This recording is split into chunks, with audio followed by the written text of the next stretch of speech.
আসসালামু আলাইকুম। নাদিয়া সুলতানা লিজাস কিচেনে সবাইকে স্বাগতম নতুন একটি রেসিপি দেখার জন্য। আজকে আমি তৈরি করব দই বড়া।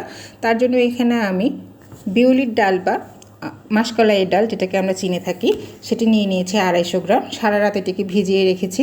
খুব ভালোভাবে ধুয়ে নিতে হবে ডালটাকে। ডালটা ভালোভাবে ভিজেছে কিনা সেটা দেখার জন্য আপনারা দেখতেই পেয়েছেন আমি হাতের মধ্যে একটি ডাল নিয়ে দেখিয়েছি, যেটা দুভাগ হয়ে গিয়েছে। তো এবার ডালটি পানি ঝরিয়ে কেউ চাইলে এটি পাটাতে বেটেও নিতে পারেন। আমি কিন্তু পাটাই বাটিনি, আমি মিক্সচারে এটি খুব ভালোভাবে মিহি করে একদম ক্রিমি টেক্সচার এনে এটাকে ভালোভাবে ব্লেন্ড করে নিয়েছি। এটি বাটার সময় কিন্তু অল্প একটু পানি দিয়ে বাটতে হবে, অতিরিক্ত পানি এখানে দেওয়া যাবে না। 250 গ্রাম ডালের জন্য কিন্তু আমি মোটামুটি হাফ কাপ পরিমাণ পানি ইউজ করেছি। তো এবার আমার ডালটা কিন্তু খুব ভালোভাবে মিহিভাবে একদম ক্রিমি টেক্সচার আসা পর্যন্ত আমি ব্লেন্ড করেছি, দেখতেই পাচ্ছেন। ডালটার কিন্তু ঘনত্ব এরকমই হবে। এবার ডালটাকে একটি চামিচ বা হাতের সাহায্যে এক সাইডে এভাবেই ঘোরাতে হবে 10 থেকে 15 মিনিট, ডালটা যাতে খুব ভালোভাবে ফ্লাফি এবং সিল্কি হয়ে যায়।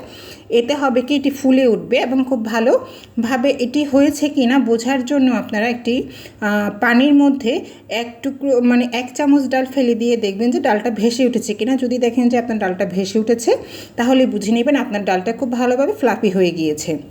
এবার এখানে আমি স্বাদ মতো লবণ, একটু মিষ্টি জিরা বা মৌরি, সামান্য একটু জিরা, সেই সাথে দিয়ে দিয়েছি স্বাদের জন্য ধনেপাতা কুচি আর আদা কুচি, আর হয়েছে এখানে একটু কাঁচামরিচ ঝালের জন্য।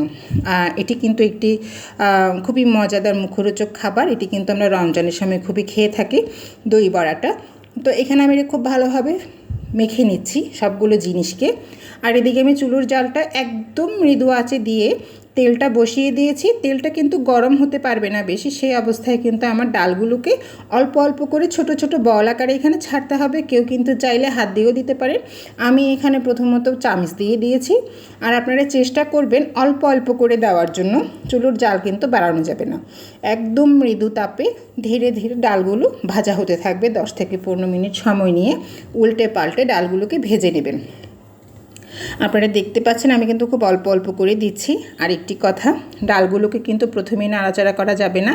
পাশ থেকে গরম তেলটাকে চামচের মাধ্যমে তুলে ডালের উপরে দিয়ে দেবেন, তাহলে কিন্তু দোনো পাশ খুব ভালোভাবে কুক হবে।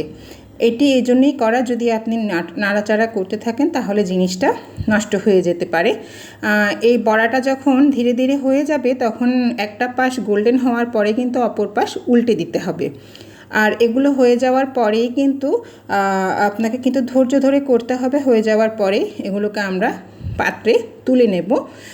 এরপরে কিন্তু এর পরবর্তী স্টেপে আমরা যাব। তো আপনারা দেখছেন আমি কিভাবে এগুলোকে ভেজে নিচ্ছি। আমি বারেই বলছি, চুলোর জাল কিন্তু বাড়িয়ে দেওয়া যাবে না।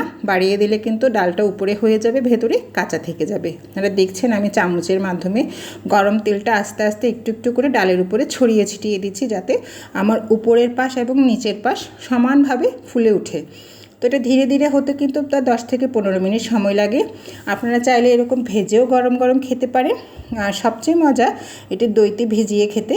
তো আমি কিন্তু দুইভাবেই খেয়ে দেখেছি, আমার পরিবারের সবাইকেই কিন্তু দুইভাবেই খাইয়ে দেখিয়েছি। তারা কিন্তু বলেছে খুবই টেস্ট।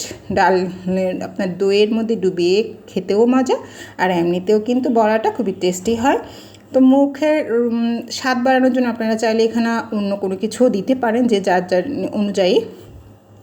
তো এগুলো তুলে একদম ঠান্ডা রুম টেম্পারেচারে আনার পরেই কিন্তু আমি এগুলোকে আরেকটা ব্যাটার আবার নতুন করে আরেকটা দিয়ে দিলাম। আর ওগুলো কিন্তু ঠান্ডা হতে আমি ওখানে প্লেটের মধ্যে সাজিয়ে রেখেছি। তো এভাবেই কিন্তু আমি আমার সবগুলো ডাল বড়া তৈরি করে নিচ্ছি। আপনারা দেখতে পাচ্ছেন আমি কিন্তু মোটো এখানে কোনো কাঠি বা কিছুই ইউজ করছি না। আস্তে আস্তে গরম তেলটা ডালের উপরে তুলে দিচ্ছি। চুলোর জাল কিন্তু কোনোভাবে সেকেন্ড বার আপনি যখন ডালটা ভাজতে যাবেন তার মধ্যেও কিন্তু চুলোর জাল বাড়াতে পারবেন না। যে জালেই ছিল প্রথম থেকে অল্প একটু মৃদু তাপ, ওই তাপে এগুলো ধীরে ধীরে হতে থাকবে। তো দেখুন আমার ডাল বড়াগুলো কিন্তু কি সুন্দর ফুলে উঠেছে। আর আমি এপাশ থেকে গরম তেলটা তার উপরে দিয়ে দিচ্ছি। আমি কিন্তু এখানে আগে যে ভেজে নিয়েছি সেই ধাপের ডাল বড়াটা কিন্তু আপনাদের সামনে দেখিয়ে দিচ্ছি। ভেতরে কিন্তু মোটেও গুটলি পাকায়নি, একদম ফ্লাফি, একদম সফট হয়েছে। ডালগুলো দেখতে খেতেও কিন্তু টেস্টি হয়েছিল। আপনারা কিন্তু বাসায় তৈরি করে দেখবেন একবার হলেও।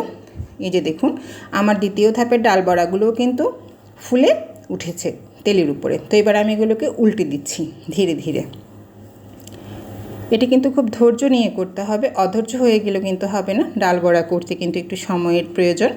এটি যেদিন আপনারা সময় হাতে পাবেন, ধৈর্য নিয়ে ধীরে ধীরে এটি একবার হলেও বাসায় তৈরি করে খাবেন। বাসায় যেদিন তৈরি করবেন এরপর থেকেও ভুলেও কেউ আর বাজার থেকে কিনবেন না।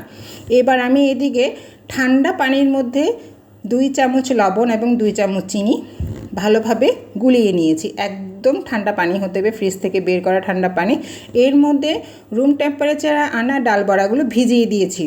এগুলোকে কিন্তু প্রায় আধা ঘন্টার মতন ভিজিয়ে রাখতে হবে এবং ঢাকনা দিয়ে চেপে দিতে হবে, যাতে ভেতরের ফ্লেভারটা বাহিরে বের হয়ে না আসে। আর এই দিকে ওগুলো করতে করতে আমি মশলাটা রেডি করে নিচ্ছি। শুকনো মরিচ দিয়েছি 1 চামচ, জিরা 1 চামচ, মৌরি 1 চামচ, ধনে দিয়ে খুব ভালোভাবে এগুলোকে আমি টেলে এবার গুঁড়ো করে নিচ্ছি। এটিই হচ্ছে কিন্তু এটির মেইন মশলা, যেটাকে আমরা চাট মশলা হিসেবে বলে থাকি।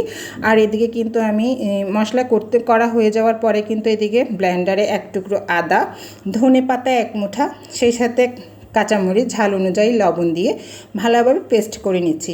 আর এখানে তৈরি করে নিচ্ছি টকটা তেঁতুলের কাঠ দিয়ে, যেটি আমরা ডালের উপরে দিয়ে দেব। তেঁতুলের কাঠটা করার পরেই কিন্তু এটি আমি ছেঁকে একটি পাত্রের মধ্যে নিয়ে নিচ্ছি, একটি ফ্রাই প্যানে নিচ্ছি।